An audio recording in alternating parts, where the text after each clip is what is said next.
doon sa labas ay makapag-provide tayo ng mga bagong upuan. At loobin ng Lord is coming year 2024 ay yung po sa kabilang venue ay ito po yung maipaayos natin. Medyo malaki po talagang gastos, kuryente, papagawa tayo ng another stage. Ito po kasi yung stage na ito, sipin niyo po na napakaliit lang kasi mga may bakal po yan sa ilalim. Saka ito medyo mahal po yun. Ito lang po ay halos nasa 10,000 ng mahigit. Kaya yung likod po natin papagawa ng stage ay halos 4 na doble ganito. Kaya ang stage pa lang po ay malaki na po ubusin. Kung loloobin ng Lord is coming 2024, malipatan po natin yon. Pero ang ano ko po kasi ang isa po sa hinihingi ko po sa kay Lord ay gusto ko una po ay mapuno natin to hanggang doon sa labas. Kaya lang hindi po yan mangyayari kung ako lang po ang may nais, mga kapatid.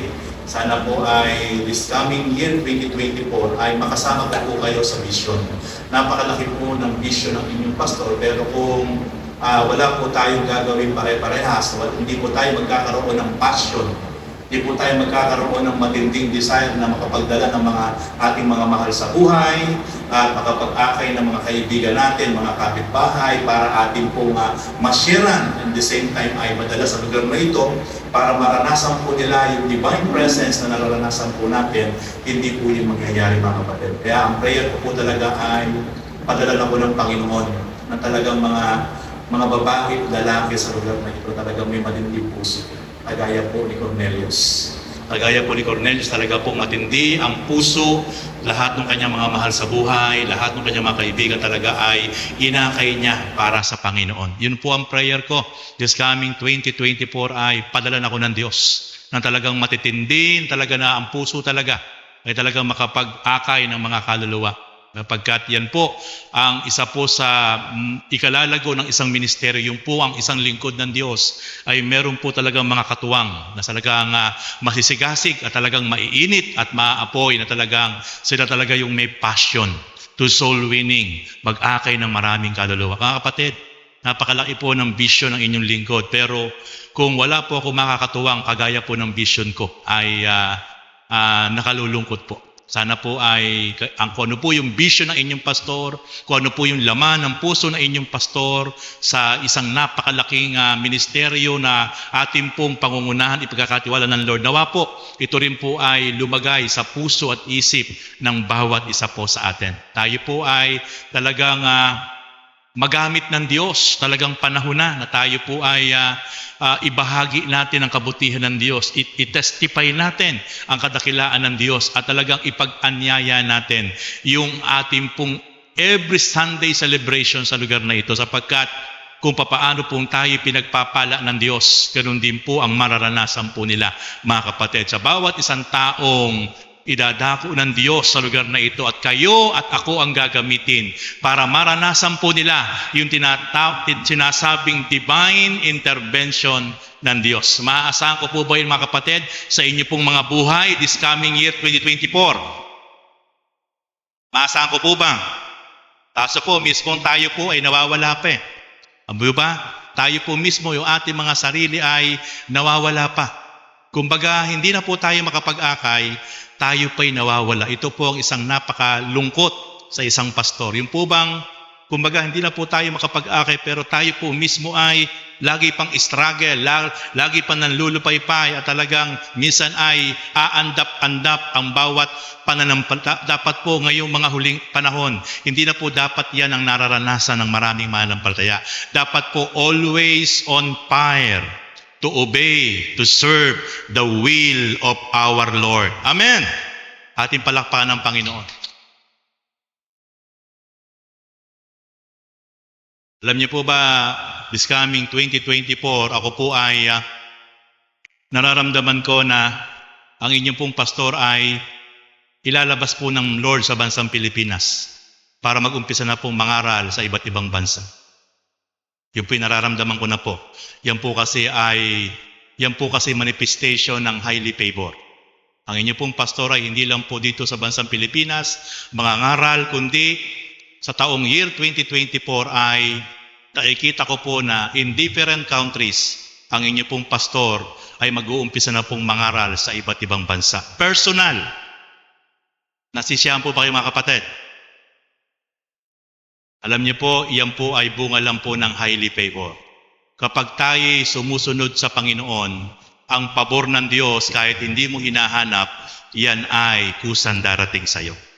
Hindi ko po pinangarap na ako po ay sa ngayon ay makalabas ng ibang bansa, pero lahat po yan ay galaw ng Diyos. May mga taong koneksyon, may mga taong kumukonekta, may mga tao tayong kakilala na sila po yung ginagamit ng Diyos. Sila po yung nag-i-invite sa atin. Sila po yung willing na dalhin po tayo sa ibang bansa para tayo po ay makapag-talk in different churches. Kaya po, yan po ay hindi ko po hinahanap. Ang Diyos po ang naglalapit sa atin. Kaya po, mga kapatid, nais ko po na kung papaanong sa year 2024 ay patuloy na mararanasan po natin yung pangalan ng church natin, the freedom and highly favor. Nawa po ito po ay lahat ay mag-flow sa ating mga buhay. Amen. Kung ano po yung nararanasan ko, nais ko po lahat po ito'y dumaloy sa inyong mga buhay. Amen po ba? Ating palakpakan ng Panginoon. Praise God. Glory to God. Kaya po yung ating pong diniklara na 2023, it is a year of breakthrough.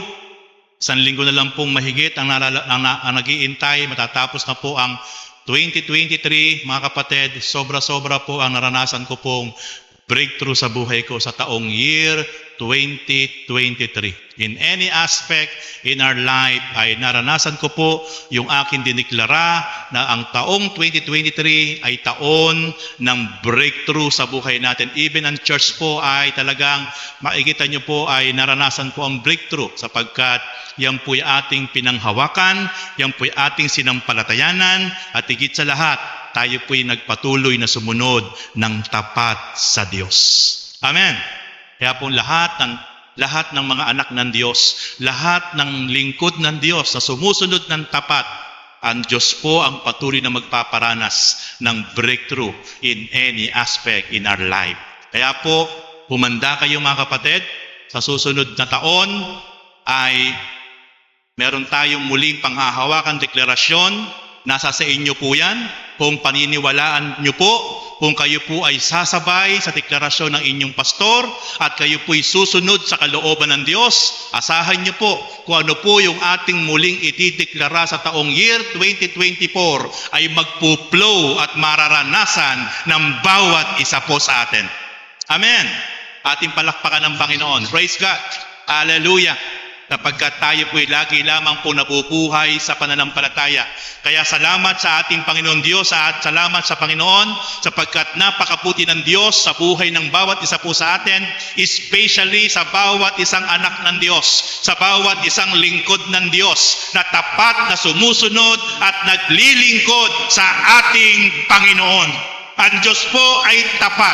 Ang Diyos po ay patuloy pong magiging tapat sa bawat isang nananatiling tapat na sumusunod sa Kanyang kalooban.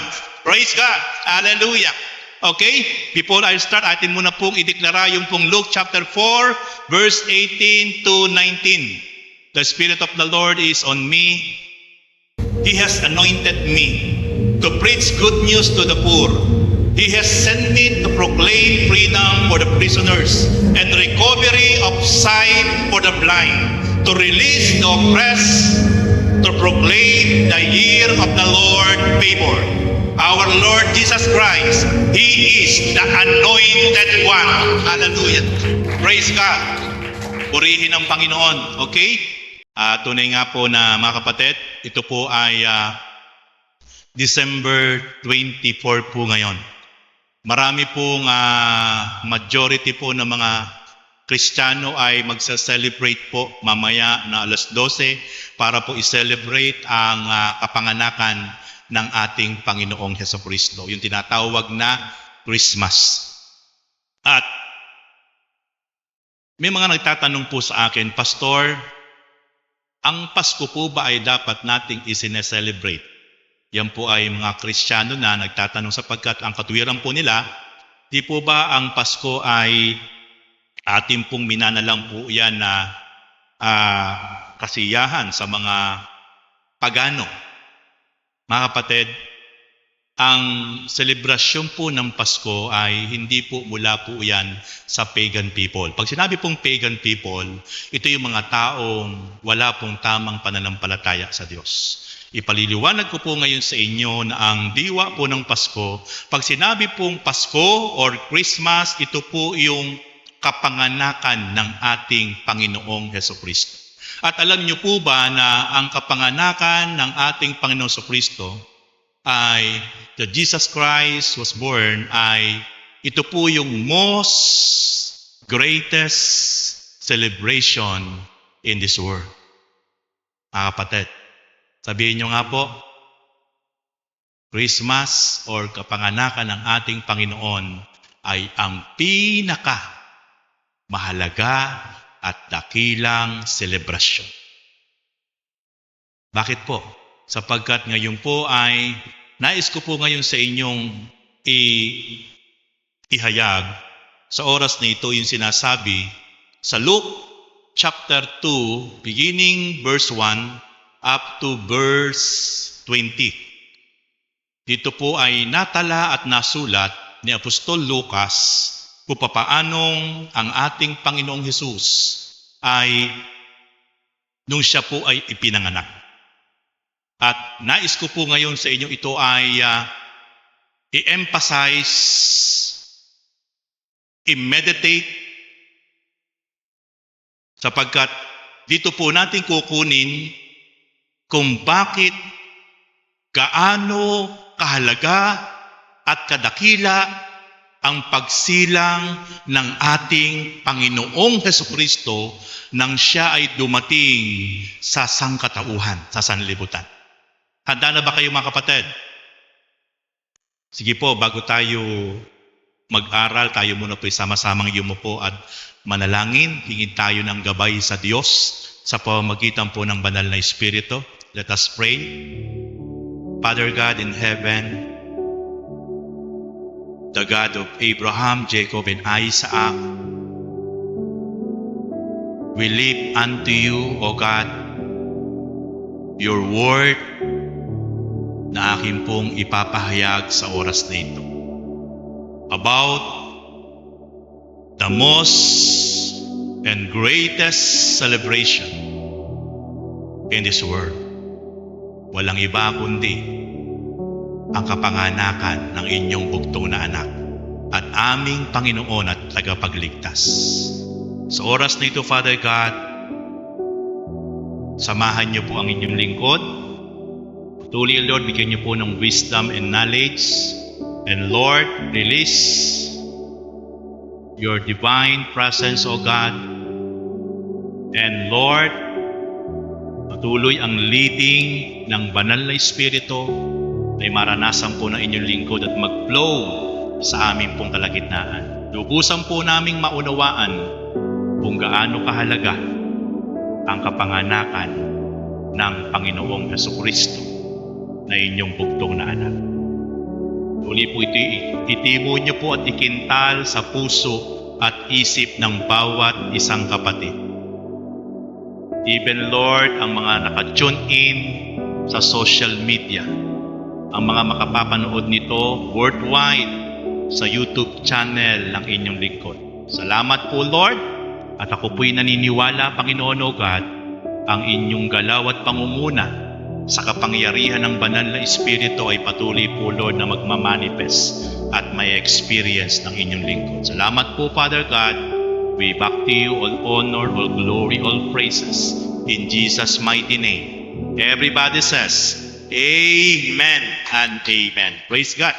Okay, dito po sa Luke chapter 2, beginning verse 1 up to following verses, atin pong basahin.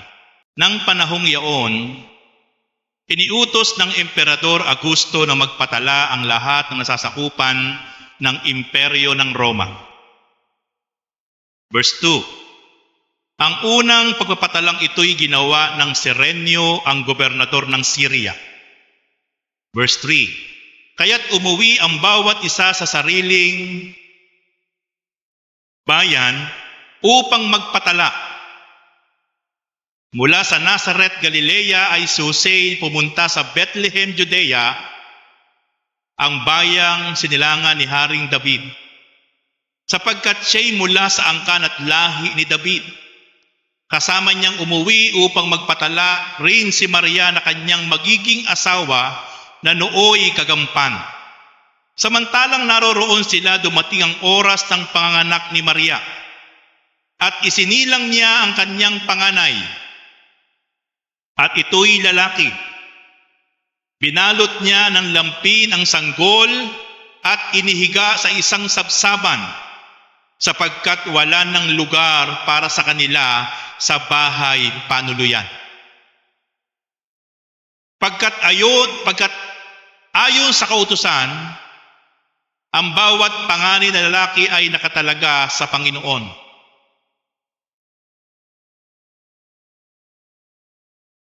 Sa lupaing ding iyaon ay may mga pastol na nasa parang, nagpupuyat sa pagbabantay ng kanilang mga tupa. Biglang lumitaw sa harapan nila ang isang anghel ng Panginoon at lumaganap sa paligid nila ang nakasisilaw na kaningningan ng Panginoon. Natakot sila ng gayon na lamang, ngunit sinabi sa kanila ng anghel, "Huwag kayong matakot. Ako'y may dalang mabuting balita para sa inyo na magdudulot ng malaking kagalakan sa lahat ng tao. Sapagkat isinilang ngayon sa bayan ni David ang inyong tagapagligtas, ang Kristong Panginoon." Ito ang palatandaang matagpuan ninyo ang isang sanggol na nababalot ng lampin at nakahiga sa sabsaban. Biglang lumitaw sa tabi ng anghel ang isang malaking hukbo ng kalangitan na nagpupuri sa Diyos. Papuri sa Diyos sa kaitaasan at sa lupa'y kapayapaan sa mga taong kinalulugdan niya. Nang makaalis na ang mga anghel, pabalik sa langit ang mga pastol ay nag-usap-usap, "Tayo na sa Bethlehem. Tingnan natin itong ibinalita sa atin ng Panginoon." At nagmamadali silang lumakad at nakita nila sina Maria at Jose at ang sanggol na nakahiga sa sabsaban. Kaya't isinaysay nila ang mga sinabi ng anghel tungkol sa sanggol na ito. At nagtataka ang lahat na nakaririnig sa sinasabi ng mga pastol. Natanim sa isip ni Maria ang mga bagay na ito at kanyang pinagbulay-bulay. Last verse. Umalis ang mga pastol na nagpupuri sa Diyos at nagpapahayag ng kanyang kadakilaan. Dahil sa lahat ng narinig nila at nakita na ayon sa ibinalita sa kanila ng anghel. Okay, ang Diyos ang magpala sa pagkabasa, sa pagkarinig ng kanyang buhay at makapangyarihang salita. Okay, himayin po natin to. Atin po ngayon itong i-meditate, katasin, at para po lubusan po nating maunawaan ang mga nakatagong hiwaga dito po sa Luke chapter 2, beginning verse 1 up to verse 20, kung saan dito po ay ipinahayag na isisilang ang isang sanggol na lalaki. At pagkasilang nito, tingnan po natin ang binabanggit po ng Holy Scripture kung ano po ang mga nagkaroon ng kaganapan. Kung ano po yung mga lumitaw, kung ano po yung mga nangyari, upang makita po natin kung ano ba talaga itong sanggol na ito at bakit siya ipinanganak. Okay, unang-una mga kapatid, ang pagkasilang ng ating Panginoong Hesukristo, ito po ay manifestation ng tunay na pagpapatawad ng Diyos sa bawat isang tao. Tingnan niyo po. Kaya po ibinigay ng ating Diyos Amang makapangyarihan ang kanyang kaisa-isang bugtong na anak.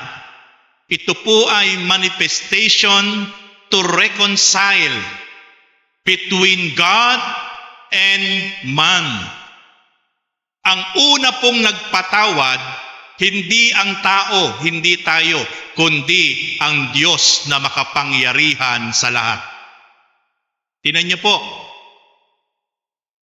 hindi magbibigay ng regalo ang Diyos, the best gift for us, kung hindi siya tunay na nagpapatawad during that time sa mga taong nagpakasama. Kaya po, ang kauna-unahang diwa at kahulugan ng Pasko, kung bakit natin to isineselebrate, ay unang-una about forgiveness, about reconciliation. Kung ang Diyos na walang kapantay, walang kaparis, walang katulad, ay nag-first step, siya muna ang unang humakbang para ipadama niya sa mga taong masama, sa mga taong tumalikod, sa mga taong patuloy na gumagawa ng karumal-dumal sa kanyang harapan. Inirigalo niya ang kanyang kaisa-isang anak na walang iba kundi ang ating Panginoon. It is mean siya ay tunay na nagpapatawad at nakikipag-reconcile sa mga taong walang puwang sa puso nila ang Diyos na napakabuti. Kung mismong ang Diyos na hindi mo maikukumpara sa kahit kanino, kung mismong ang Diyos na hindi mo kayang i-distinguish kung gaano kadakila at kapangyarihan, ay nakuhang umabot, nakuhang magregalo. At ang kanyang niregalo, hindi ang mga bagay sa mundo, hindi ang kanyang mga anghel na nilalang, hindi ang napakaganda na kanyang mga nilikha sa ibabaw ng mundo, sa ilalim ng dagat, doon sa kalawakan at sa kanyang kadakilaan. Hindi po yun, kundi ang kanyang iniregalo kung saan, kung ano ang pinakamahalaga at pinakamamahal niya doon sa kanyang kaharian sa langit. Walang iba kundi ang kanyang kaisa-isang bugtong na anak. Best gift ang ibinigay ng Diyos. Kaya nga tama ang sinasabi ng Biblia sa John chapter 3 verse 16. Gayon na lamang ang pag-ibig ng Diyos sa buong sanlibutan. Kaya ibinigay niya, inirigalo niya ang kanyang kaisa-isang anak upang ang sinumang sasampalataya ay hindi na mapapahamak sa impyerno, bagkus magkakaroon ng buhay na walang hanggan.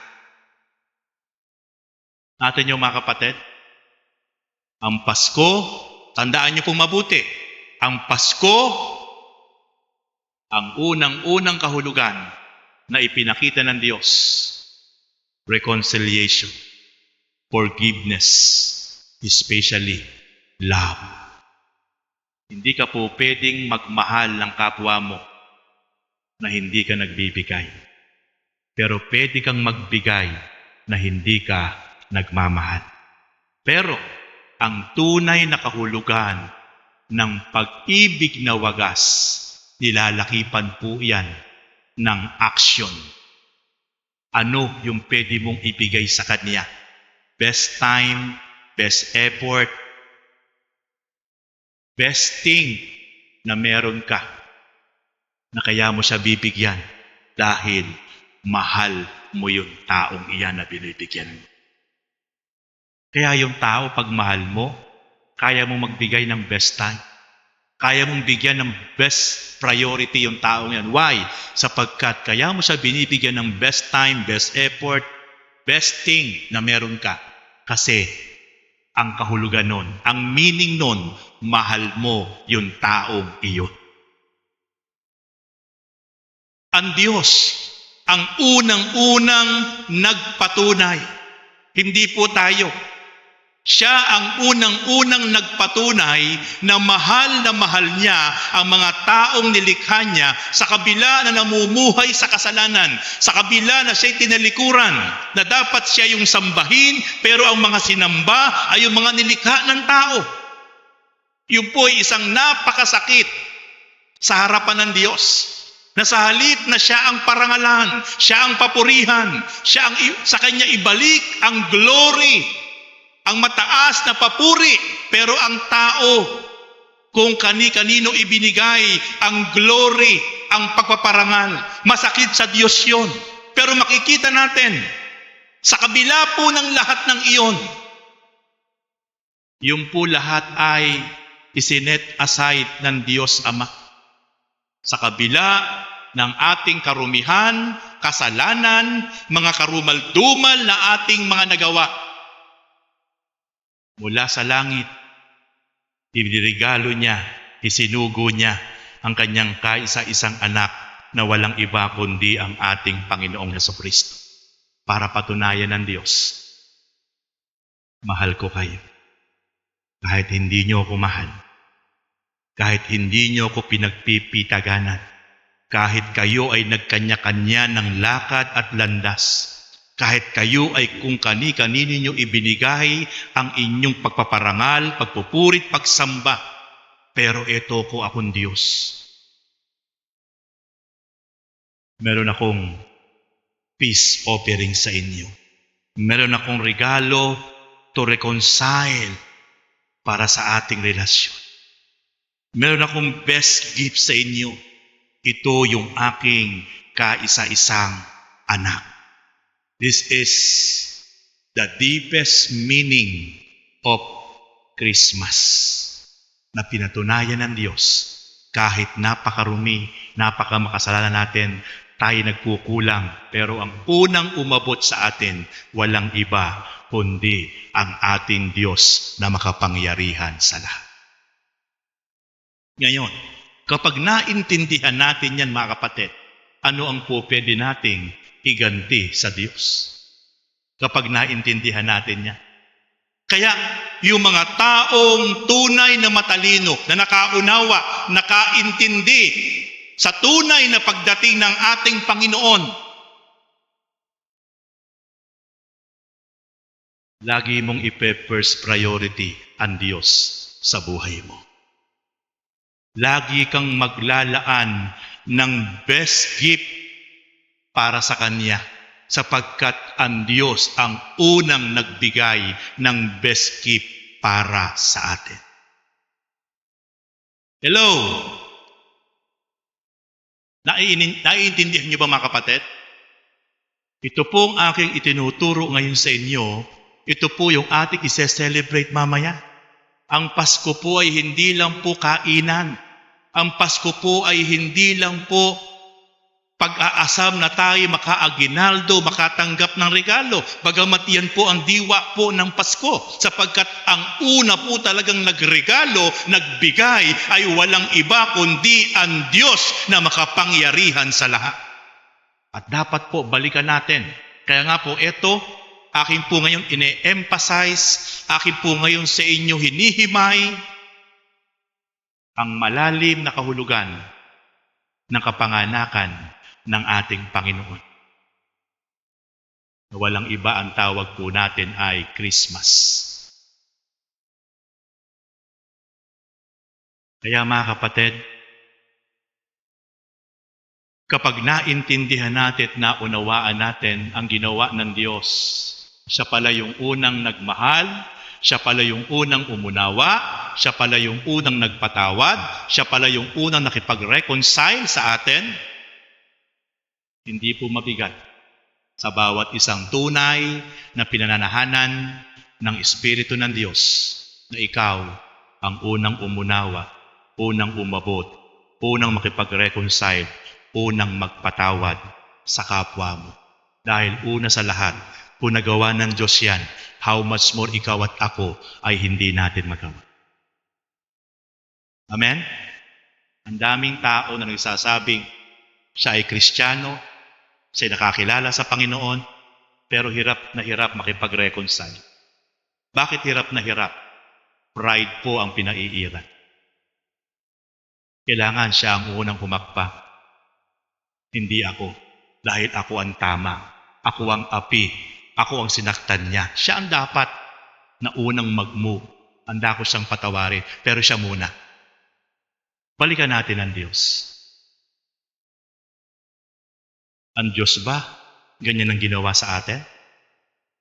Na sinabi muna ng Diyos, kayong mga tao, matapos ko kayong likhain, bigyan ng hininga, ipagkaloob sa inyo ang mga pangangailangan nyo sa ibabaw ng lupa, tapos ang ginawa nyo sa akin, hindi nyo ko pinahalagahan, pagkus pahalagahan nyo ko, napakarami nyong pinahalagahan, hindi nyo ko pinarangalan, hindi nyo ko pinapurihan, pagkus iba't iba ang inyong pinarangalan at pinapurihan, sige, iintayin ko muna, bago ko kayo patawarin, bago kayo bigyan ng best gift, iintayin ko muna sa inyo. Kayo muna ang unang lumapit sa akin. Kayo muna ang unang magpatirapa sa akin. Kapag nakita ko na ang inyong pagpapakumbaba at pagpapatirapa, saka ko kayo papatawarin. At kapag napatawad ko na kayo, ibibigay ko sa inyo ang aking best gift. Ganun ba ginawa ng Panginoon? Hindi po.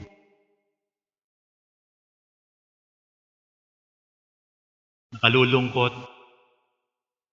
Ang daming tao nagsasabing Kristiyano siya. Ang daming tao nagsasabing born again siya. Pero hindi makapag-first move to reconcile. Hindi makuhang magpatawad. Bakit? Kasi sa damdamin at puso niya, punong-puno ng hinanakit, galit, sama ng loob. At yan ay itinatanim ni Satanas sa bawat isang tao para hindi makasunod sa kalooban ng Panginoon. Alam niyo mga kapatid, ang unang-unang bilanggo at tali ay ang mga taong hindi makapag-forgive, hindi makapagpatawad. Bakit? Sapagkat habang panahon siyang aalipinin sa bilangguan ng hinanakit at galit, at kapag ang isang tao ay merong kimkim ng sama ng loob, hinanakit, galit sa kanyang puso at damdamin, kahit kailan hindi sa makakaranas ng tunay na kapayapaan at kaligayahan na mula sa ating Panginoon.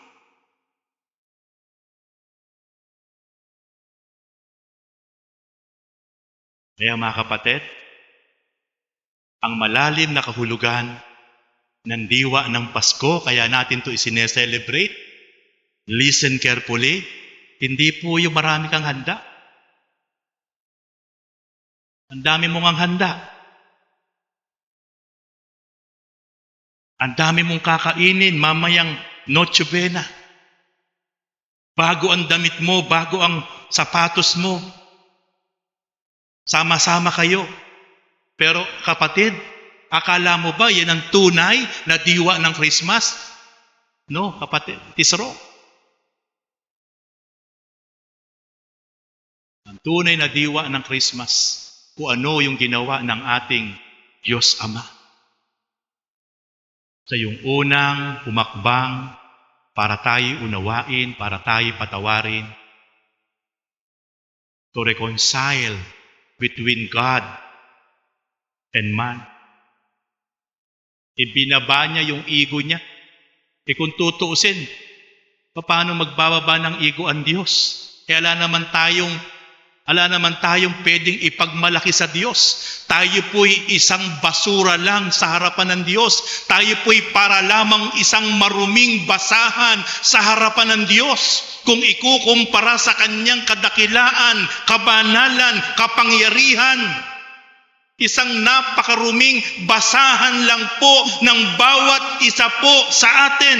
Pero makikita po natin ang unang umabot, nagpatawad, nagregalo. Walang iba kundi ang ating Diyos na napakabuti na nasa langit.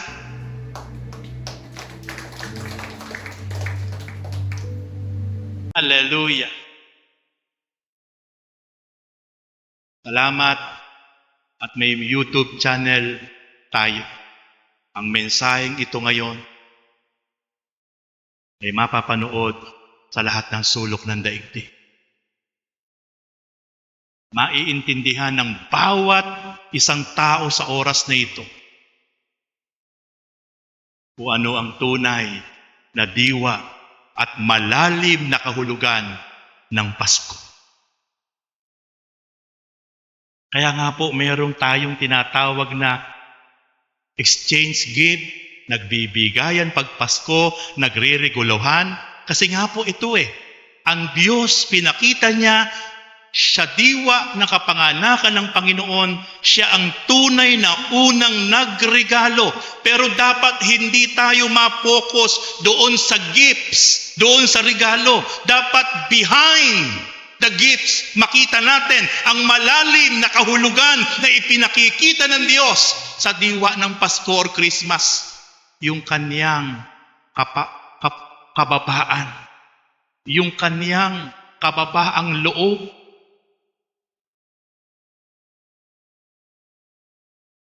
Na kahit napakataas ng sitwasyon ng ating Diyos amang makapangyarihan, hindi kayang arukin ang kanyang glory, ang kanyang kapangyarihan. Pero makikita po natin, siya ang unang umabot, nagpatawad, umunawa, at nagregalo. Tapos tayo, bilang tao, isang maruming basahan, hindi tayo makapagpatawad. Bakit? Ano ang katuwiran mo? Bakit ako makapagpapatawad? Paulit-ulit na yung ginagawa sa aking kasalanan. Okay. Ano sabi ng Panginoon? Sabi ni Peter, Panginoon, ilang beses po ba akong magpapatawad? 7 ulit po ba? 7 beses po ba? Ano sabi ni Jesus kay Peter nang nagtanong siya tapos sagot niya? Sabi ni Peter, ilang beses ako magpapatawad, Panginoon? 7 beses po ba? Sabi ni Jesus, Peter, wala akong sinasabing 7 beses ka magpapatawad. Ano sabi ni Jesus kay Peter? Kundi 70 ulit pa nito. Ano ibig sabihin ng Panginoon? 70 times. Ibig sabihin, pag minultiply mo yung 70 at 70 ulit pa nito, halos wala na po katapusan niyo. O tapos yung kapatid mo, yung mahal mo sa buhay, nagkasala pa lang ng 3, 4 na beses, muhing-muhi ka na. Sasabihin mo, ala na. Kapag puno na ang salop, dapat nang tapusin.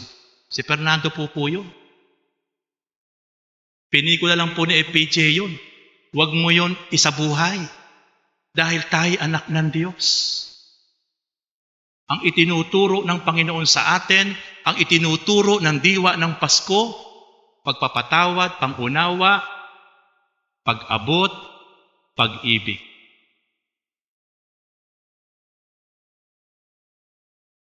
Kaya mga kapatid, huwag tayo mag-focus masyado sa regalo. Kasi ang nakita lang natin, ang ipinaintindi lang sa atin, yung regalo pag Pasko. No? Yung nakatago po doon sa regalo na yon, dapat nating maintindihan. Yung napakatindi at napakadakila na pagpapatawad, paikipag-reconcile ng Diyos sa mga taong makasalanan, kasama po tayo doon. Alam niyo po kung bakit gumugulo pamilya? Gumugulo church? Dahil lang po sa galit, sama ng loob, hinanakit. Kaya lang po gumugulo. Gusto niyo po maging magulo pamilya niyo? Mag-away-away po kayo. Huwag po kayo magpatawaran. Ang pumapalakpak po sino? Si Satanas. Sige po. Kung yun po ang gusto ninyo, salubungin niyo ang 2024, sige. Mag-away-away kayo buong pamilya. Magkimkiman kayo. Magtalakan kayo. Magsumbatan kayo. Ang taong 2024, hindi kayo makakaranas ng tunay na pagsama, kagalakan, kapayapaan, pagpapala ng Diyos. Pero kung gusto niyo po na ang taong 2024 ay dumaloy ang biyaya at pagpapala, umpisahan niyo na po mamaya na kayo na po mismo. Huwag niyo na po intayin na kayo pa ang mag-intay, kundi kayo na po ang mag-humble beginning. Kung nagawa ng Diyos, mas magagawa natin. Amen. Tayo po ang unang magpakumbaba. Tayo po ang unang umabot. Tayo po ang unang magpatawad. At pagkatapos po nun, hindi po dapat matapos doon. Lakipan mo ng gawa. Ipadama mo ang pagmamahal sa anong klase na gawa para ma-express mo, mapatunayan mo. Talagang ikaw ay nagpapakumbaba, ikaw ay nagpapatawad, at talagang handa mo siyang abutin gaya ng ginawa ng ating Diyos amang makapangyarihan sa lahat. Yan po ang kauna-unahan. Tandaan niyo po yan. Yan po ang kauna-unahan na malalim na kahulugan kung bakit ipinanganak ang ating Panginoon at kung bakit tayo nagse-celebrate. Dapat po ang selebrasyon ng Pasko hindi po December 25 lang. Dapat po araw-araw sa atin nananalaytay ang diwa ng kapanganakan o kapaskuhan sa buhay ng bawat isa po sa atin. Kaya nga sabi nung awit, sana ay maging Pasko lagi. Sana ay araw-araw ay maging Pasko. Tama po yung kanta na yon. Kasi po minsan ang mga tao, kaya lang nagbibigayan, kaya lang nag-aabutan, kaya lang nagsasama-sama, kaya lang nagpapatawaran kapag Pasko. Dapat po, bawat saglit, bawat oras, sa bawat anak ng Diyos, yung diwa ng Pasko ay ating pong na-experience, mga kapatid. Okay, puntahan natin. Balik natin ulit. Verse 1. Nang panahong yaon, iniutos ng Emperador Augusto na magpatala ang lahat ng nasasakupan ng imperyo ng Roma. Ang unang pagpapatalang ito'y ginawa ni Cirenio, ang gobernador ng Syria. Kaya't umuwi ang bawat isa sa sariling bayan upang magpatala. Mula sa Nazareth, Galilea, si Jose pumunta sa Bethlehem, Judea, ang bayang sinilangan ni Haring David sapagkat siya'y mula sa angkan at lahi ni David. Tingnan niyo po mga kapatid, si Jose at si Maria na kanyang katipan o girlfriend, nasa Nazareth, Galilea po sila. Kailangan po nilang magparehistro doon sa Bethlehem, Judea. Alam niyo po ba ang eksaktong distansya from Nazareth, Galilee? Kailangan nilang mag-travel to Bethlehem, Judea. Ang eksakto pong distansya po niyan ay 150.6 kilometer. Ipakikita ko po sa inyo para ma-visualize po ninyo, pumasok sa isip nyo kung gaano po kalayo yan. Ang San Miguel, Bulacan hanggang Monumento, approximately more or less mga nasa 80 more or less kilometer po yan. Mula sa town proper ng San Miguel hanggang Grace Park, more or less 80 kilometers yan. Kaya ang layo po ng Nazareth, Galilee to Bethlehem, Judea ay 150.6 kilometer. So, meaning to say, kailangan mo mag-travel mula sa San Miguel papuntang Grace Park, Caloocan, tapos babalik ka uli ng San Miguel. Ganon ang more or less kalayo ang Nazareth, Galilee papuntang Bethlehem.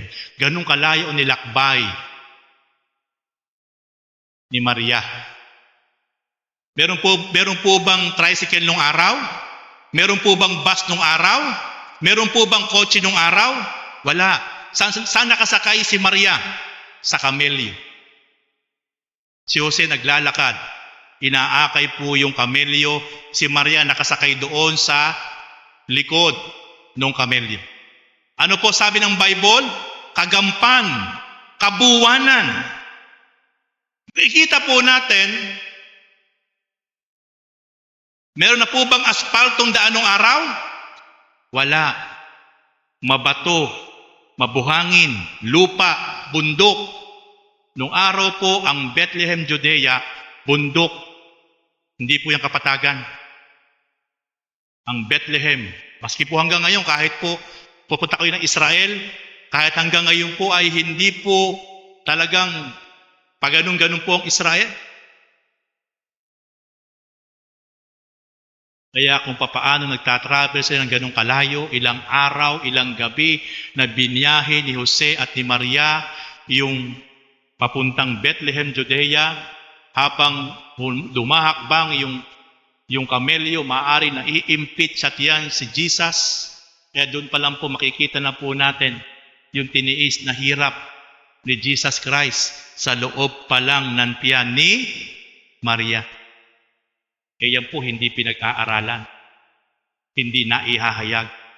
Ngayon ko lang po sa inyo itinuturo. Yan po yung sinasabing meditation. Meditate mo ang Word of God. Kaya dyan pa lang po, pag naintindihan natin, ang hirap pala ng pinagdaanan ni Jesus sa loob pa lang na sinapupunan. Bugtong na anak siya, pero ang hirap sa travel pa lang. Pagkatapos, pagdating ng Bethlehem, Judea, sa tagal ng biyahe nila, dahil hindi po pwede magmadali, dahil kapanganakan, wala na po silang mauupahan na mga tirahan, mga kwarto. Fully book na po. Wala na po silang pwedeng upahan. Saan po sila ngayon napunta? Doon po sa isang likod ng bahay panuluyan. Ang tawag po sa Tagalog, sabsaban. Para maintindihan niyo po ang sabsaban po doon nakatali, nakakulong, yung mga baka, kambing, kamelyo, tapos doon sila kumakain, doon sila umiihi, doon sila dumudumi. O doon po nakisali si Maria at Joseph dahil wala ng bahay panuluyan sa tagal ng pagbiyahe nila. At doon po ipinanganak ang hari na mga hari, Panginoon na mga Panginoon sa isang kadusta-dusta na kalagayan. Mabaho, mapanghi, walang maayos na ventilasyon dahil kural, sabsaban ng mga iba't ibang uri ng hayop. Kapatid, naintindihan mo ba yon? Na ang ating Panginoon ay anak na bugtong ng makapangyarihan Diyos? Pero pansinin niyo po, pikit mata at tiniis ng Diyos Ama ang kadusta-dusta na kapanganakan ng ating Panginoong Hesus. Minsan hindi natin maintindihan ng Diyos. Bakit natiis niya ang kanyang bugtong na anak? Sa panahon natin, di po ba? Kahit wala kang pera, pipilitin mo ang anak mo, ang asawa mo, ay manganak sa isang maayos at magandang paanakan o private hospital, naka-aircon. Bakit? Mahal mo yung anak mo eh. Ayaw mo pag naipanganak siya ay ma-infeksyon, magkasakit. Tama po ba? Gagawa ka ng paraan. Minsan, kahit apo mo yan, may pera ka, igagawa mo ng paraan yan. Naalala ko po nung ako po ay manganganak po yung aking asawa sa panganay ko. Bago-bago pa lang po kami noon, nagninegosyo. Pero hindi ko po hinayaan ang asawa ko ay manganak po sa isang pampublikong ospital. Kasi ang katwiran ko po, unang-una, mahal ko ang asawa ko. Mahal ko yung magiging anak ko.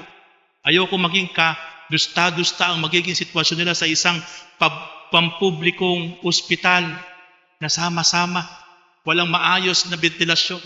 Kaya alam niyo po, doon po sa Pampanga, sa pinaka-private hospital, kahit ako walang pera, ginawan ko po ng paraan yun. Dahil bago-bago po lang ako negosyante. Kasi ayoko yung anak ko ay isisilang na ma-infect, marumihan. Dahil mahal ko yung anak ko, mahal ko yung asawa ko.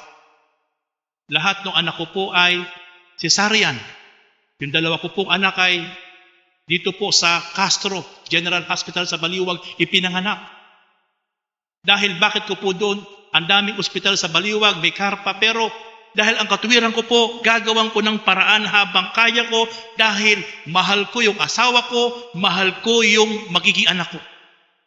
Kahit wala akong sapat na pera, pero gagawa ako ng paraan, gusto kong mabigyan ng maayos na pagkapanganak yung asawa ko at yung magiging anak ko.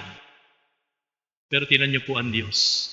Kayang-kaya po niyang dalhin sa isang napakagandang mansyon ang Panginoon at si Maria para doon ipanganak. Pero hindi po niya ginawa. Bakit? Nakita po natin, ganun po katindi ang tiniis ng ating Diyos Ama para lang po sa atin. Ano po ang mensahe doon, kapatid? Listen carefully. Kapatid, minsan, inaalaw ng Diyos na ikaw ay dumanas na isang kahabag-habag na sitwasyon. Inaalaw ng Diyos na minsan sa buhay mo at buhay nating lahat na parang sa pakiramdam mo, pinabayaan ka ng Diyos. Kapatid, nagkakamali ka. Hindi ka kahit kailan kayang pabayaan ng Diyos. Kapag ikaw ay tunay na sumusunod sa Kaniyang kalooban. Bakit? May magandang layunin lang at purpose ang Panginoon sa buhay mo at sa buhay nating lahat. Kung mismong ang kanyang buktong na anak, hinayaan niyang maging kaapi-api, kadusta-dusta. Original niya yun, buktong na anak, hinayaan niyang mapanganak sa mapanghi at mabaho na kasama ang mga hayop sa kural. Ikaw at ako ay po pwede rin nating maranasan yun. Pero hindi ibig sabihin, hindi ka mahal ng Panginoon. Meron lang magandang plano ang Diyos sa buhay mo at sa buhay nating lahat. Amen. Ano ang sabi? Kasama niyang umuwi upang magpatalari si Maria na kanyang magiging asawa na nooy kagampan. Samantalang naroon sila, dumating ang oras ng panganak ni Maria. At isinilang niya ang kanyang panganay at ito'y lalaki. Pinalot niya ng lampi ng sanggol, inihiga sa isang sabsaban. Tingnan niyo po saan po inihiga pagkatapos ng ipanganak, sa isang sabsaban doon sa kural. Mabaho, mapanghi, kasama ang iba't ibang uri ng hayop. Hari ng mga hari, Panginoon ng mga Panginoon. Pero doon lang po na ipanganak sa isang kadusta-dusta na lugar. Sapagkat wala ng lugar para sa kanila sa bahay panuluyan. Sa lupaing ding yaon ay may mga pasto na nasa parang nagpupuyat sa pagbabantay ng kanilang mga tupa. Biglang lumitaw sa harapan nila ang isang anghel ng Panginoon at lumaganap sa paligid nila ang nakasisilaw na kaningningan ng Panginoon. Natakot sila ng gayon na lamang. Tingnan niyo po, nang ipanganak ang ating Panginoon, merong anghel na isinugo ang Diyos sa mga pastol ng mga tupa doon sa kaparangan.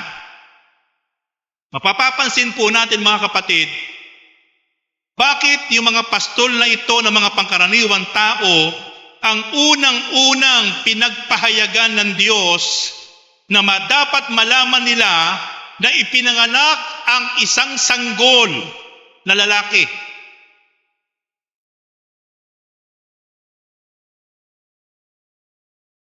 Tingnan niyo po mga kapatid.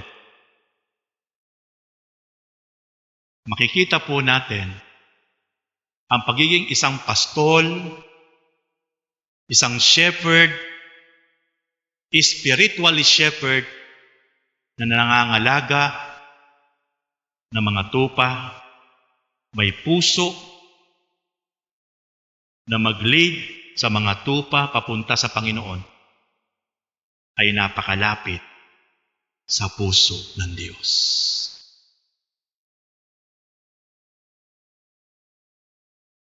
Kinig po kayong mga mabuti mga kapatid. Ito pong tinuturo ko po sa inyo isang expository message. Ini-expose po natin ang mga nakatago na lihim sa salita ng Diyos. Expository message. Makikita po natin sa harapan ng Diyos lahat ng mga tao na may puso, na mga laga, mag-lead sa mga tao patungo sa kalooban ng Diyos ay napakalapit sa puso ng Panginoon. Yan po ang nakatagong lihim na kapahayagan ng Diyos. Kung bakit makikita po natin itong mga pastol na literal ng tupa ay tumanggap ng personal na kapahayagan sa Diyos. Nagsugo ang Diyos ng anghel para sila ay pahayagan na ipinanganak na ang hari ng mga hari at Panginoon ng mga Panginoon na walang iba kundi si Jesus. Kaya mga kapatid, isa sa pakaasamin po natin, this coming year 2024, tayo po ay dapat maging mga shepherds. Tayo po ay dapat magkaroon ng passion sa mga tao, sa mga mahal natin sa buhay. Dapat tayo po ang magamit ng Diyos to lead us patungo sa malalim at pagkakilala at relasyon, pananampalataya sa Panginoon. Ikaw at ako dapat ang gamitin ng Diyos. Kasi napakalapit sa puso ng Diyos ang mga pastol na nangangalaga sa Kanyang mga tupa. Ano pa po yung nangyari nung ipanganak po si Jesus? Pansinin niyo po. Biglang lumitaw sa harapan nila ang isang anghel ng Panginoon at lumaganap sa paligid nila ang nakasisilaw na kaningningan na Panginoon, nung maipanganak po si Jesus,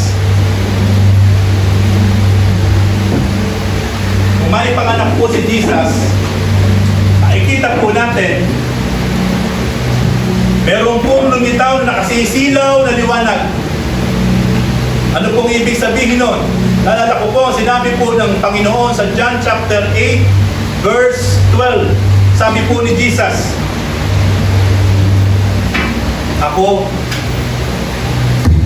Ako ang ilaw ng sanlibutan.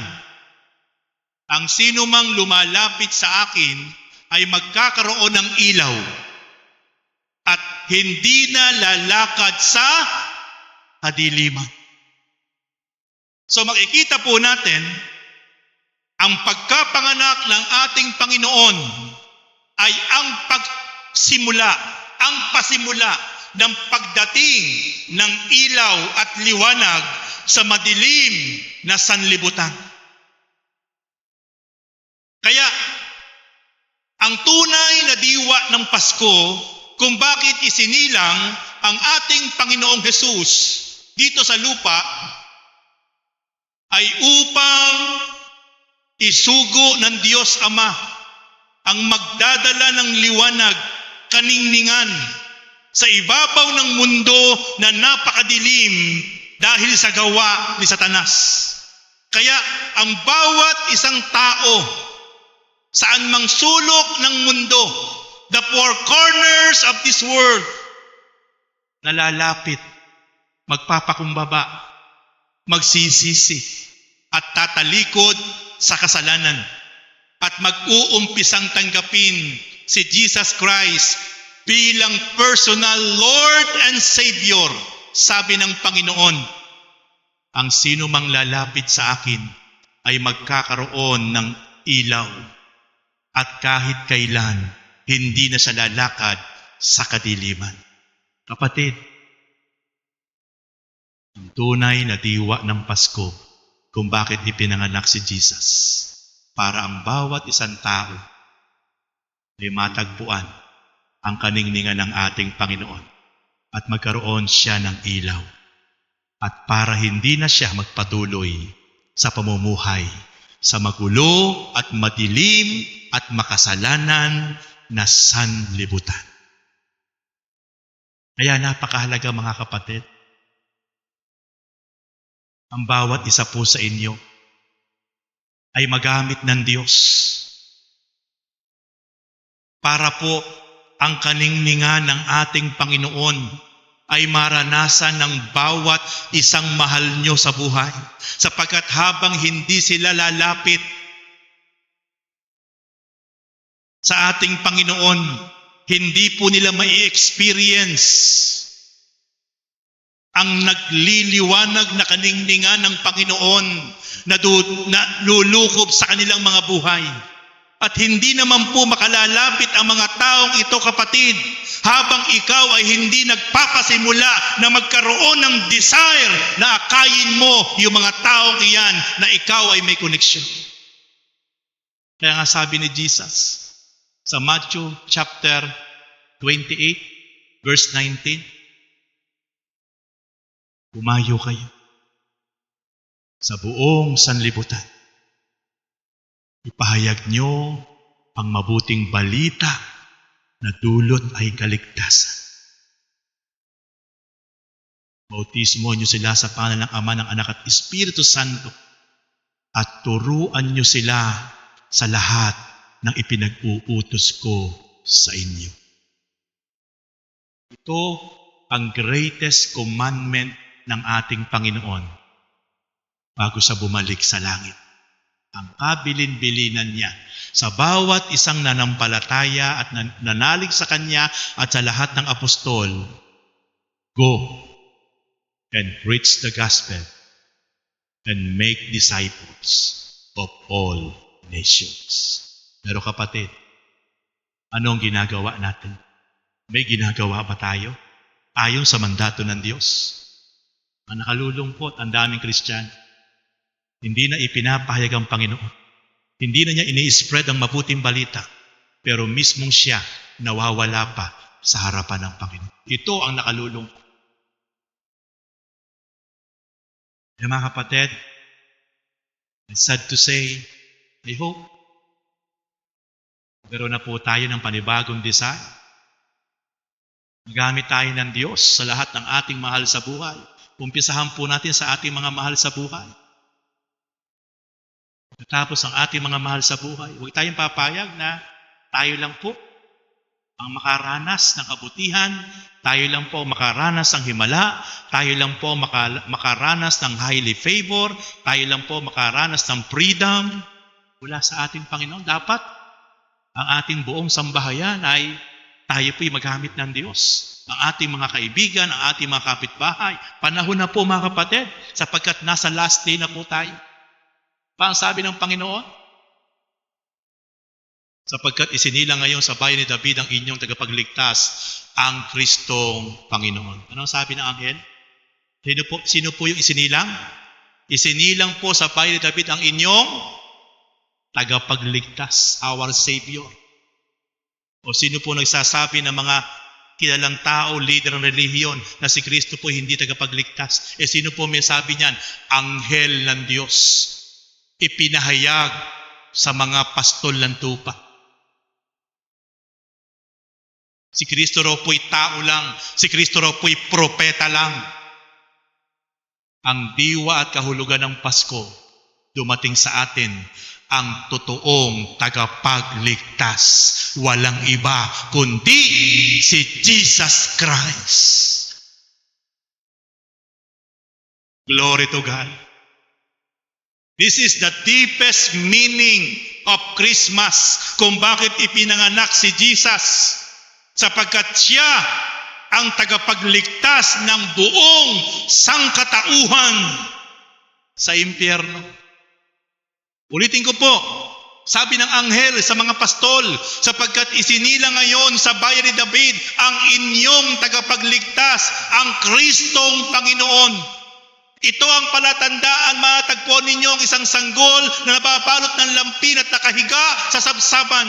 Biglang lumitaw sa tabi ng anghel ang isang malaking hukbo ng kalangitan na nagpupuri sa Diyos, papuri sa Diyos sa kaitaasan. Nang ipanganak ang ating Panginoon doon sa kadustadustang lugar sa sabsaban. Pero makikita po natin, nagpadala ang Diyos Ama ng mensahero na isang anghel mula sa langit at ang unang nakatanggap ng kapahayagan ay ang mga simpleng tao lang na nagpapastol ng tupa sa kaparangan nagpupuyat. At ang sinabi, dumating ngayon sa inyo ang tagapagligtas ng sangkatauhan. At pagkatapos nun, after that, merong lumitaw sa langit na isang hukbo ng mga anghel. Ano ginawa po ng mga hukbo?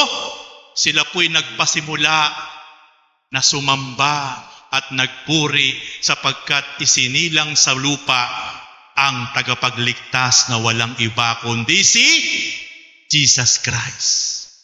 Kung mismong mga anghel mula sa langit, isang malaking hukbo mula sa langit, ay nagpupuri, nagpaparangal para sa Diyos dahil isinilang ang hari na mga hari, Panginoon na mga Panginoon. How much more ikaw at ako, kapatid, ang hindi magbibigay ng the best na papuri para sa ating Panginoon. Amen? Kalulungkot. Hindi ito naintindihan ng maraming Kristiyano. Kamukha po ngayon, December 24, sinasabi natin na December 24, ilang oras na lang mamaya, Noche Buena, isi-celebrate natin ang Christmas. Akala natin ang Christmas ay panahon lang ng kainan, panahon lang ng lakwatsahan, panahon lang ng pamamasyal. Pati ang babaw pagka po ganyan, ang pagkakaintindi po natin. I'm sorry to say, mismong mga anghel lumitaw na nagpupuri, nagpaparangal, sumasamba sa Diyos. This is the true, deepest meaning of Christmas, kung bakit ipinanganak si Jesus. Ang Pasko, nakapanganakan ni Jesus, hindi lang once a year. Dapat oras-oras, minu-minuto, nasa puso natin si Jesus. Ipinanganak siya sa ating puso. Amen? At dapat lagi natin siyang handa na balikan ng papuri, parangal, at pasasalamat gaya ng ginawa ng mga immortal na nilalang na walang iba ang mga anghel. Praise God. Sa lupa'y kapayapaan sa mga taong kinalulugdan niya. Ganyan niyo po ang deklarasyon ng anghel ng Diyos. Hindi kayo mabuti. Ang sinabi ng anghel ng Diyos na mula sa langit, sa lupa ay kapayapaan sa mga taong kinalulugdan ng Diyos. Mag-o-overflow sa puso at isip at damdamin sa bawat isang taong kinalulugdan ng Diyos ang tunay na kapayapaan na nagmumula sa ating Panginoon. Kapag ikaw, kapatid, sa taong year 2024, nilakaran mo ang tapat na pagsunod sa Diyos, lumakad ka ng may katapatan, lumakad ka ng mayroong talagang kasiyahan at pagsunod sa Diyos, ikaw ay kalulugdan ng Diyos. At kapag ikaw ay kinalulugdan ng Diyos, dadaloy sa buhay mo, sa puso't isip mo, ang kapayapaan na kahit kailan ay hindi mararanasan ng bawat isang taong namumuhay na malayo sa Diyos. Sapagkat sabi ng Panginoon, iba ang kapayapaang ibinibigay ng sanlibutan kaysa sa kapayapaang magmumula sa akin. Kapatid, ang pinakamasarap na maranasang kapayapaan ay ang kapayapaan na dulot ng ating Panginoon sapagkat tayo'y kinalulugdan ng Diyos.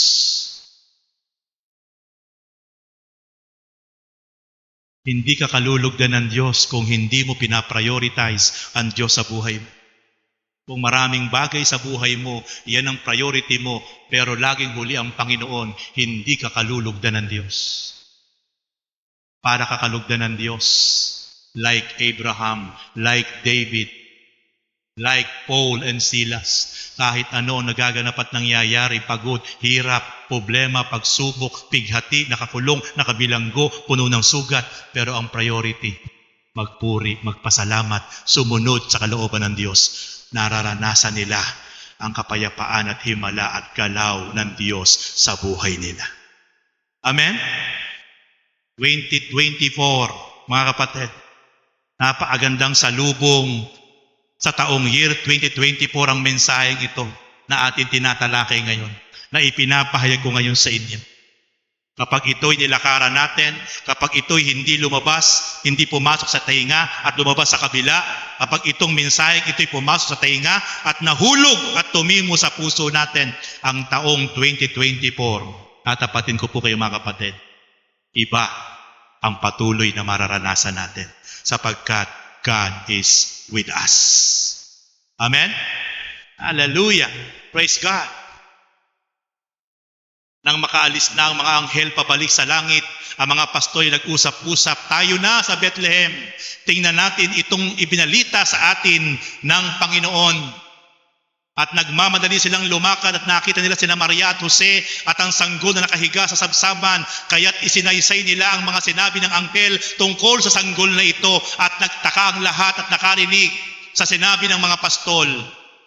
Natanim sa isip ni Maria ang mga bagay na ito at kanyang pinagbulay-bulay. Umalis ang mga pastol na nagpupuri sa Diyos at nagpapahayag ng kanyang kadakilaan dahil sa lahat ng narinig nila at nakita ayon sa ibinalita sa kanila ng anghel. Praise God. Pinaniwalaan ng mga pastol. Hinanap nila yung sanggol. Natagpuan nila yung sanggol. Maaring tumatayo ang mga balahibo nila. Totoo nga ang kapahayagan ng anghel ng Diyos. Narito ang isang sanggol na nababalot ng lampin, nakahiga sa sabsaban at ipinahayag nila kay Maria at kay Jose at sa mga taong nandoon kung ano ang sinabi ng anghel sa kanila. Kaya pag-alis nila, wow, galak na galak sila na nagpupuri, sumasamba sa Diyos sapagkat dumating na ang sanggol na magliligtas sa kanila sa kapahamak. Praise God! Kapatid, napakapalad natin sapagkat natagpuan natin ang tagapagligtas sa ating buhay. Walang iba kundi ang ating Panginoon. Kaya kapatid, I tell you, huwag ka nang bibitaw. Hindi ka nagkamali sa lugar na ito na pinupuntahan mo. Hindi ka nag-aaksaya ng oras. Hindi ka nag-uubos ng oras. Napakapalad mo, kapatid, I challenge you sa lugar na ito, titiyakin ko sa iyo, patuloy na lalalim, titibay ang pananampalataya mo at pagkakilala. At kapag ikay totoong sumunod sa kalooban ng Panginoon, I tell you kapatid, yung highly favor, mararanasan mo. Hallelujah! Naalala ko yung sabi doon sa Matthew chapter 2. Sa Matthew chapter 2, doon binanggit na merong mga pantas, wise men na nag-iintay sa kapanganakan ng ating Panginoon. Sa ibang relihiyon, ang kanila sinasabi, 3 mago, 3 hari daw. Sa ibang relihiyon, yun ang kanilang pinapahayag. Meron pang pangalan yun sa kanila. Sino yon? Si Gaspar ba yun? Si Baltasar? Sino pa isa? Bigyan pa nilang pangalan. Pero si Melchor. Pero sa Bible, wala pong pangalan yun. Ang binabanggit lang po sa Bible ay wise men. Mga matalino, mga pantas na tao na alam nila yung propesiya, alam nila yung hula doon sa Book of Isaiah chapter 9 verse 6, sapagkat sila'y nagninilay-nilay, nagbabasa ng Bible araw-araw, nabasa nila, pinaniwalaan nila ang binabanggit na kapahayagan, ang hula ni propeta, ang lingkod ng Diyos sa Isaiah. Ang sabi ng Isaiah chapter 9 verse 6, isisilang ang isang sanggol na lalaki, na ang ibig sabihin, Emmanuel, sumasa atin ang Diyos, at tatawagin itong makapangyarihan Diyos, prinsipe ng kapayapaan, tagapagligtas.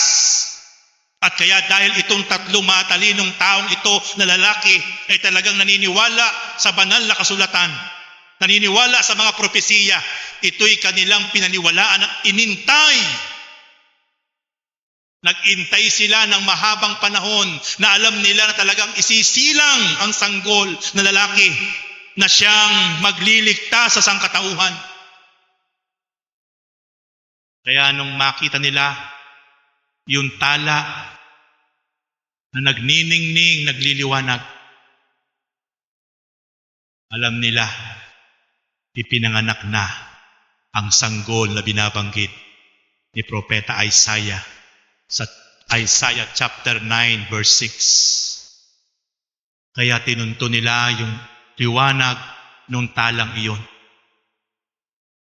At hindi pa nila alam kung saan yung eksaktong location kung saan ipinanganak si Jesus Christ. Nagdala sila ng mga regalo. Gold, myrrh, and incense ang kanilang daladalang regalo na kanilang iririgalo sa ipinanganak na lalaking sanggol na si Jesus. Alam niyo ba nung matagpuan nila si Jesus doon sa sabsaban? Sabi doon sa Matthew chapter 2, yung 3 ay sabay-sabay na nagpatira pa at nagbigay pugay, paggalang at pagpaparangal kay Jesus na isang sanggol. Dahil alam nila, hindi pangkaraniwang bata si Jesus. Dahil iyon ay ayon sa kapahayagan, tatawaging makapangyarihang Ama, prinsipe ng kapayapaan, at tagapagligtas ng sanlibutan. Sila'y matalinong tao na iniintay ang pagdating ng Panginoon at nasumpungan nila. At ang regalo nila, gold. Ano ang ibig sabihin ng gold? Ang ginto, it means King of kings of all kinds of metal.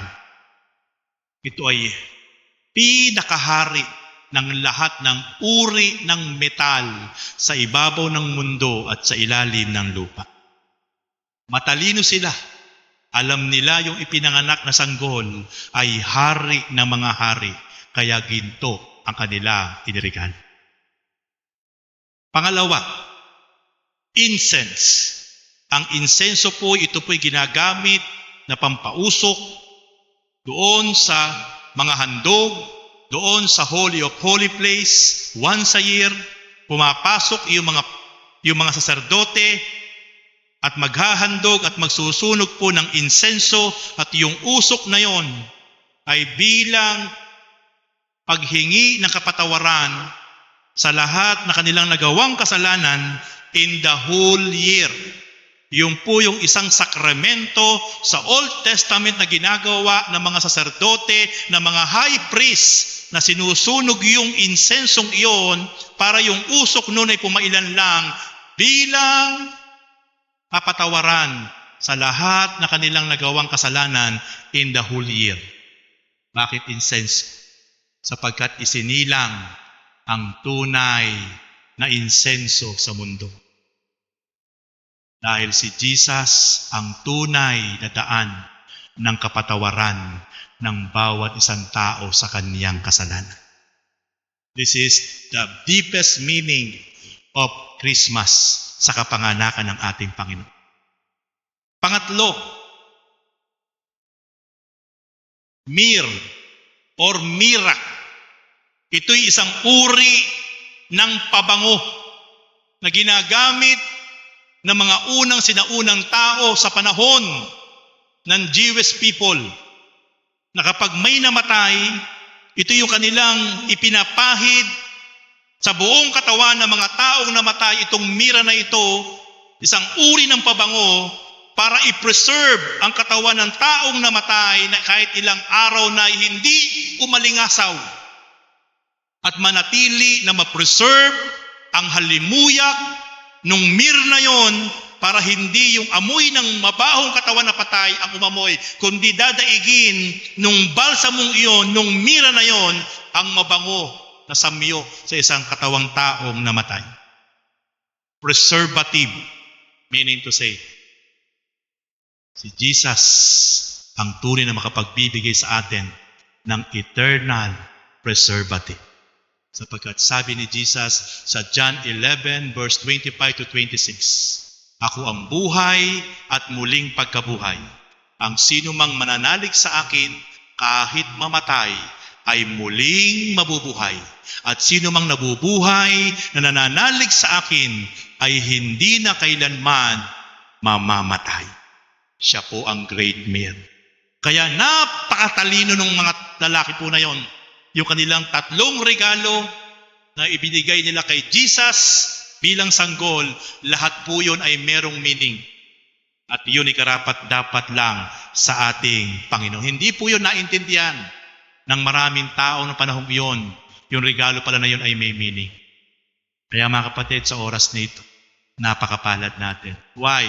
Sapagkat lahat ng mga nakatago na lihim sa pagkapanganak ng ating Panginoon ay inihahayag sa atin ngayon ng Diyos. Ano po kailangan natin? Ang kailangan natin mga kapatid, pahalagahan natin, pagyamanin natin sa ating puso, sa ating buhay. I-treasure natin na si Jesus ay ating natagpuan at nakilala, tinanggap na personal Lord and Savior ng ating buhay. Kapatid, I challenge you, patuloy mong i-treasure ang Panginoon. Everybody stand up. Worship team, may I call? I challenge you, kapatid.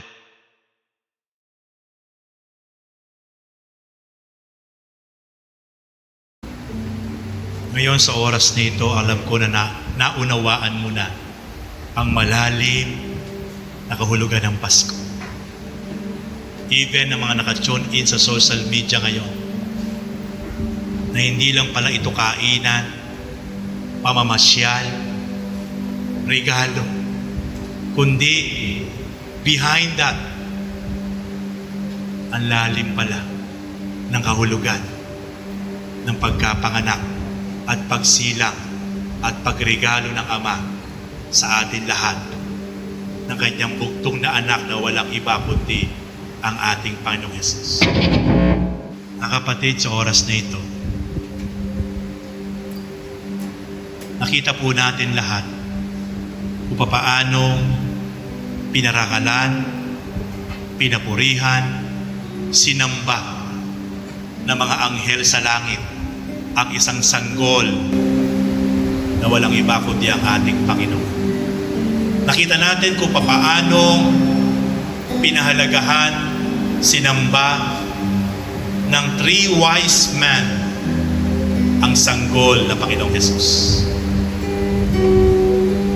Sapagkat alam nila, ito ang katuparan ng propesiya na isisilang ang isang batang lalaki na tatawaging makapangyarihang Diyos, walang hanggang kapayapaan, prinsipe ng kapayapaan, at tagapagligtas. Kapatid, mula nang tinanggap mo si Jesus, kinilala mo siya bilang Lord and Savior ng buhay mo. Isinilang si Jesus sa puso mo at sa puso. Ang kailangan na lang, kapatid, habang tayo nabubuhay, i-treasure natin, ingatan natin, pahalagahan natin to, kapatid, sa ating buhay.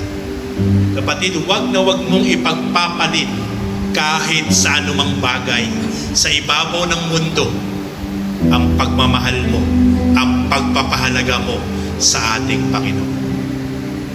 Patuloy mo siyang ipahayag, patuloy mo siyang ipakilala sa lahat ng iyong mahal sa buhay, kaibigan at kakilala, sapagkat yan ang nais ng Panginoon, sapagkat yan ang tunay na magbibigay ng liwanag sa buhay ng maraming taong nagdidimlan, alipin ng kasalanan at kadiliman.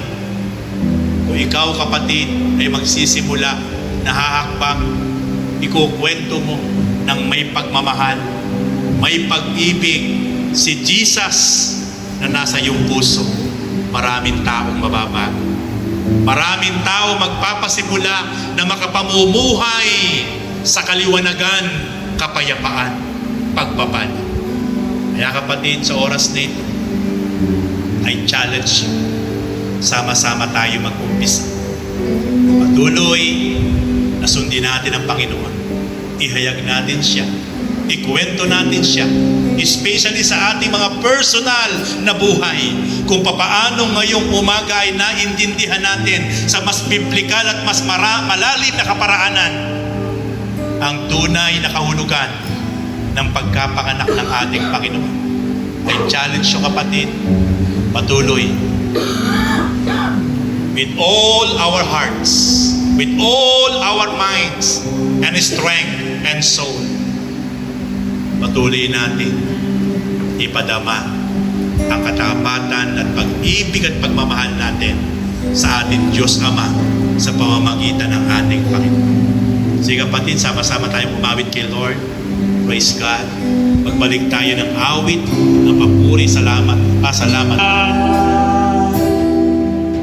Worthy is the Lamb. Worthy is the Lamb. Worthy is the Lamb. Worthy is the Lamb. Seated on the throne. Crown you now with many crowns. You reign victorious.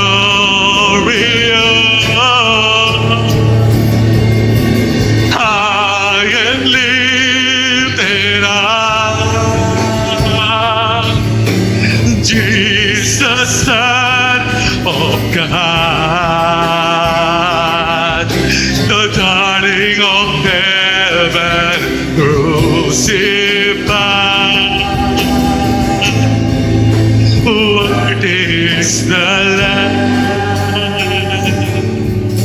Worthy is the Lamb.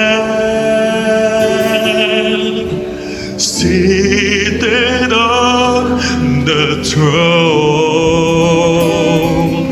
Crown you now with many crowns. You reign victorious.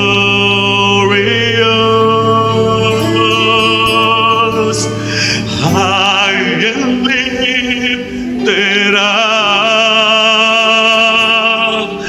Jesus, Son of God, the darling of heaven, crucified. Worthy is the Lamb. Worthy is the Lamb. Worthy is the Lamb.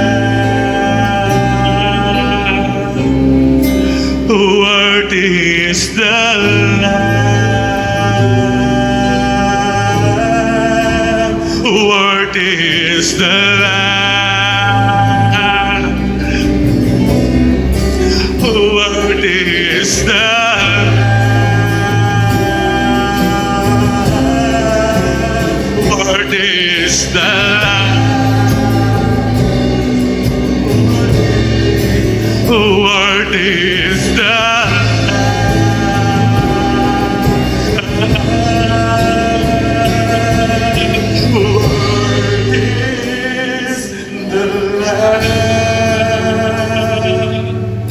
seated on the throne. Crown you now with a many crown. You reign victorious, high and lifted up.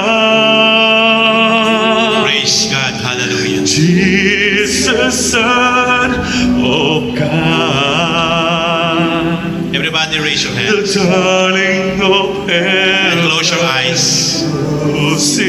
crucified. Worthy is the Lamb. Panginoon, salamat.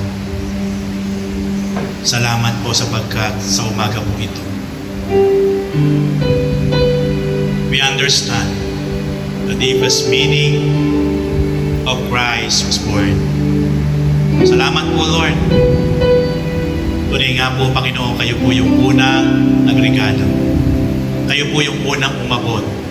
Kayo po yung unang nagmahal. Kayo po yung unang nagpatawad.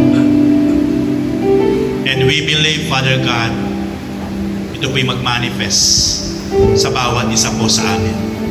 Even po yung mga naka-tune in sa social media. Gumalaw kayo at kumilos, Father God, by the power of the Holy Spirit. Tunay nga po, Lord, na ito'y maukit sa puso't isip namin na lagi naming maranasan sa buhay ng bawat isa po sa amin, O God.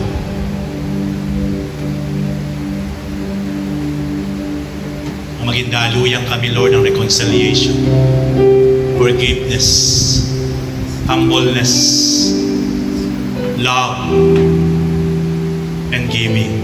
Salamat po, Lord, sa umaga pong ito. Pinupuri po namin kayo, O God. Pinapasalamatan namin kayo, Father God, sapagkat sino ba kami para bigyan niyo po ba, O God, Lord, ng best gift? Walang iba kundi ang inyong bugtong na anak. Salamat po, Lord, sa inyo pong pagmamahal at pag-ibig sa amin. Salamat sa inyong pagpapatawad. Kapatid, sa oras na ito, kung hanggang ngayon hindi ka pa nakapagpapatawad, kapatid, this is the right time. You need to forgive brothers and sisters upang maranasan mo sa iyong buhay ang kagalakan, kapayapaan, pagpapala na magmumula sa Panginoon. Hallelujah! Because the meaning of Christmas is about love, forgiveness, reconciliation. Salamat, Lord. Patuloy po ito po'y dumaloy, gumalaw sa buhay ng bawat isa po sa amin, O God. Hallelujah. Pinupuri po namin kayo, Panginoon. Patuloy po, Lord, O God. Hallelujah. Dalangin po namin, Panogan. Patuloy niyo po kami bigyan, Lord, ng puso na mapagbigay, pusong mapagmahal, pusong mapagpatawad, pusong masunurin, pusong tapat. Hallelujah. Salamat, Lord. Maraming salamat. Oh, glory. Hallelujah. I am lifted up.